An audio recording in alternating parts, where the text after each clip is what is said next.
Oke, halo Tretan RSMN yang berada di Pamekasan khususnya, dan untuk daerah Bangkalan, Sampang, Pamekasan dan Sumeneb, dan untuk seluruh Indonesia.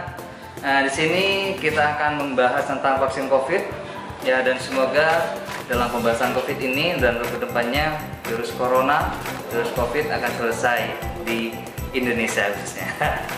Sebentar lagi pelaksanaan vaksin untuk lansia di Kabupaten Pamekasan dan keluarga dan masyarakat umum akan segera dilaksanakan karena sudah tahap kedua. Untuk tahap pertama itu nakes, yang kedua pelayanan publik, yang ketiga untuk masyarakat umum dan lansia. Di sini kita akan membahas tentang vaksin COVID yang khususnya untuk lansia. Di sini sebelumnya info beredar untuk lansia itu katanya nggak boleh divaksin, dok, ya? Apakah benar itu, dok? Ya. Mungkin pada saat awal-awal memang hanya terbatas pada usia 18 sampai 59 tahun, ya. Tapi sekarang saat ini WHO dan Kemenkes sudah memberlakukan aturan bahwa usia lansia, lanjut usia di atas 59 tahun, yang mana 60 tahun ke atas itu sudah boleh divaksin. Oh, seperti itu. Jadi untuk usia 60 ke atas, ya, itu boleh divaksin, dok, ya? Divaksin. Aman dan halal. Apakah di sini untuk dosis apakah sama antara umur 18 sampai 59 untuk vaksin COVID? Itu sama, dok, untuk dosis vaksin untuk lansia? Untuk sampai saat ini tidak ada rekomendasi dosis khusus sih terhadap lansia. Jadi memang sama, mungkin untuk dosis pemberian vaksin keduanya yang beda dari dewasa muda biasa. Jadi itu aja bedanya. Tapi untuk dosis tidak ada rekomendasi khusus, jadi sama. Sama ya, antara yang muda-muda dan untuk lansia itu sama. Mungkin di vaksin yang kedua yang berbeda. Ya. Oh, mungkin seperti itu. Untuk syarat dari lansia yang boleh divaksin itu apakah ada syarat khusus atau gimana, dokter, untuk bisa mendapatkan vaksin ini? Untuk secara garis besar memang untuk lansia yang boleh atau tidak divaksin itu rekomendasi dari Perhimpunan Ahli Penyakit Dalam Indonesia saat ini adalah yang paling penting screening untuk indeks kerapuhan atau frailty, bahasa asingnya frailty namanya. Jadi nanti harusnya di screening, jadi ada 5 poin. Kalau sudah positif minimal 2 poin itu tidak bisa dilakukan vaksin. Jadi datang saja ke fasilitas kesehatan, kembali lagi datang saja ke fasilitas kesehatan, maka kami tenaga medis akan melakukan screening apakah individu tersebut layak atau tidak diberikan vaksin.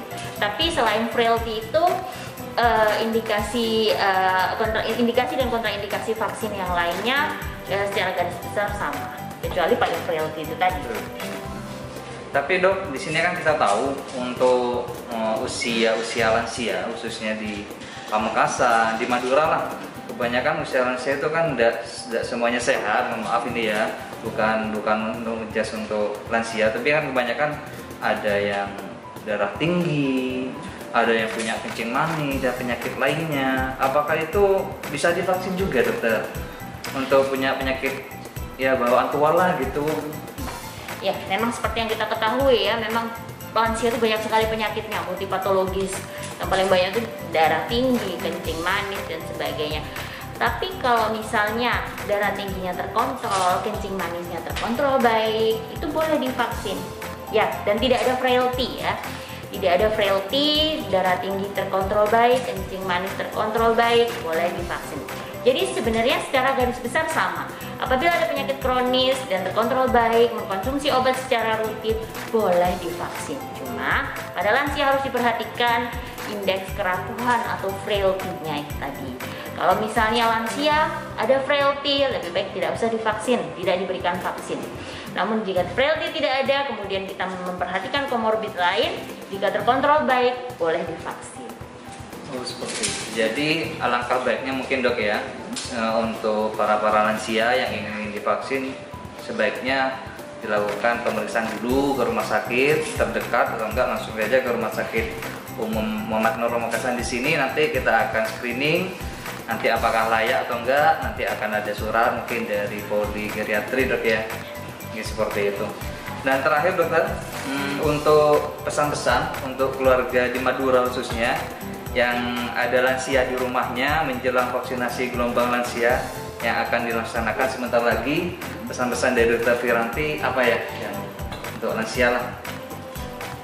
Pesan dari saya tentu saja kalau misalnya di rumah ada orang-orang lansia atau orang-orang tua, sebaiknya diarahkan untuk melakukan vaksinasi. Tapi tetap jangan dilupakan bahwa screening akan tetap dilakukan.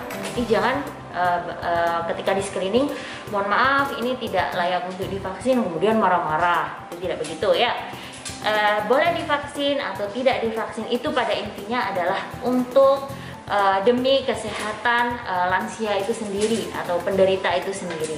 Kalau misalnya kondisinya tidak memungkinkan untuk divaksin dan tidak bisa diberikan vaksin, ya tidak divaksin tidak masalah. Namun jika tidak ada kontraindikasi atau tidak ada kelainan yang berarti sehingga layak untuk divaksin, vaksin aja nggak masalah. Karena vaksin itu sendiri, populasi lansia itu sendiri adalah populasi yang rapuh dan gampang sekali terkena penyakit apapun, bukan cuma COVID ya. Jadi kalau misalnya ada fasilitas dan diperbolehkan vaksin aja, datang ke fasilitas kesehatan yang sudah ditunjuk untuk melaksanakan vaksin.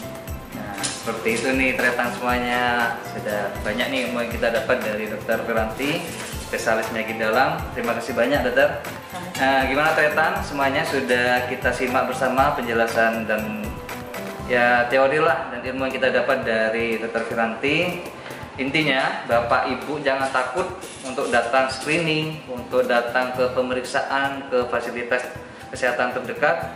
Bagi yang ada lansia di rumahnya, datang aja ke rumah sakit, ke puskesmas, ke klinik yang terdekat. Jadi sebelum dilakukan vaksin, datang saja. Paling enggak kita tahulah apakah ada penyakit atau enggak. Nah, baru nanti kita datang ke vaksinator terdekat kita gitu dokter ya. Baik, untuk tretan semuanya tetap jaga protokol kesehatan. Ingat pesan ibu, selalu pakai masker, mencuci tangan, menjaga jarak, dan jangan lupa hindari kerumunan. Dan salam sehat tretan semuanya. Terima kasih. Assalamualaikum warahmatullahi wabarakatuh.